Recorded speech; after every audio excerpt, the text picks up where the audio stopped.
वीरपुर नाम के शहर में तेजस अपनी पत्नी नीरू के साथ रहता था। पति पत्नी दोनों ही नौकरी करते थे। एक दिन तेजस गांव अपनी माँ के पास फोन करता है। हेलो, प्रणाम माँ। जीते रहो माँ, तुम दादी बनने वाली हो। अरे वाह, ठीक है बेटा, मैं कल ही आती हूँ। जब माँ जी शहर पहुंची तो बेटी बहू ने बहुत अच्छे से स्वागत किया। लीजिए माँ जी चाय। अरे गर्मा गर्म पकौड़े ले आओ माँ के लिए। नीरू रसोई में गई और 2 मिनट में ही पकौड़े ले आई। जी ये लीजिए। बहू जादू से बनाए हैं क्या? अभी तो रसोई में गई थी। यम्मी।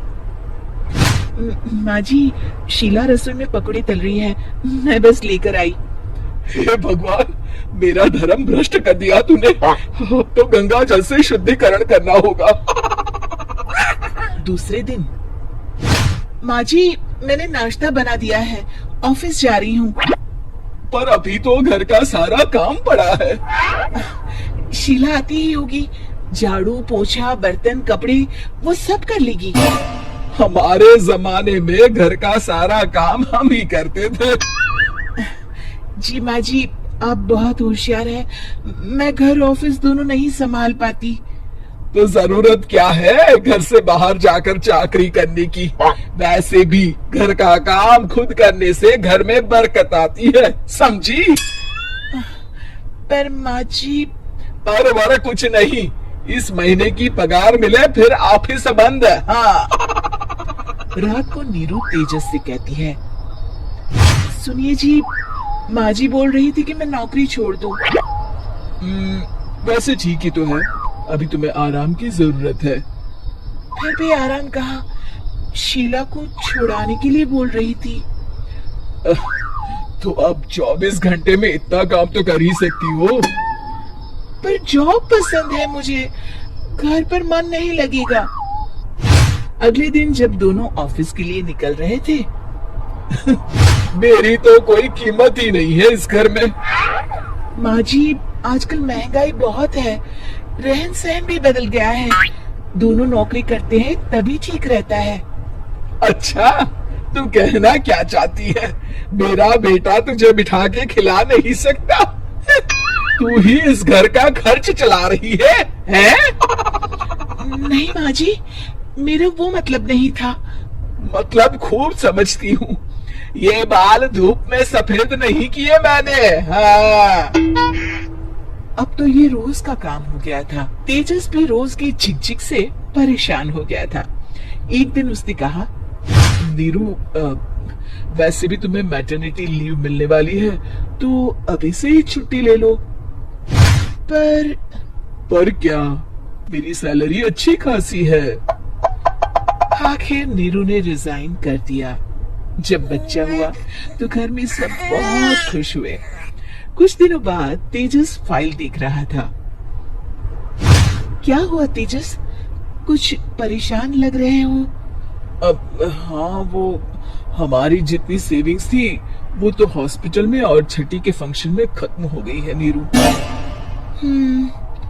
और अभी वैसे मंदी चल रही है तो मैं बोल रही थी कल मुन्ना को हेपेटाइटिस का टीका लगवाना है।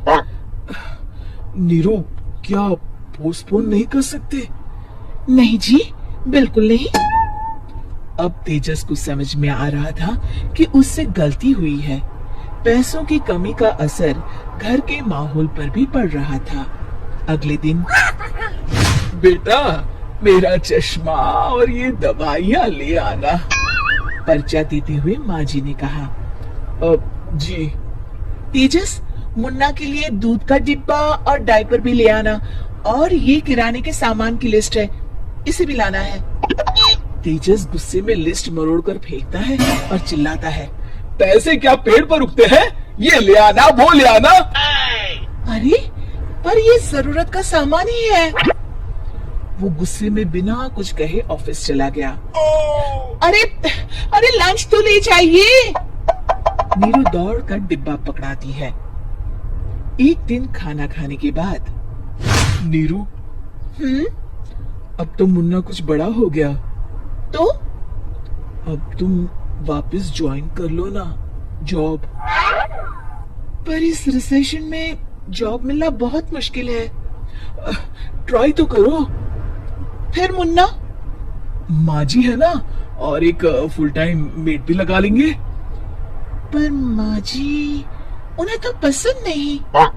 तभी माँ जी वहां आ जाती है और प्यार से नीरू के सर पर हाथ फेरते हुए बोलती है, अब मेरी समझ में आ गया बहू, पहले के और अब के समय में अंतर है।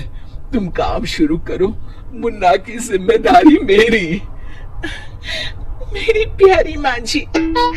ये कहकर नीरू उनके गले लग गई।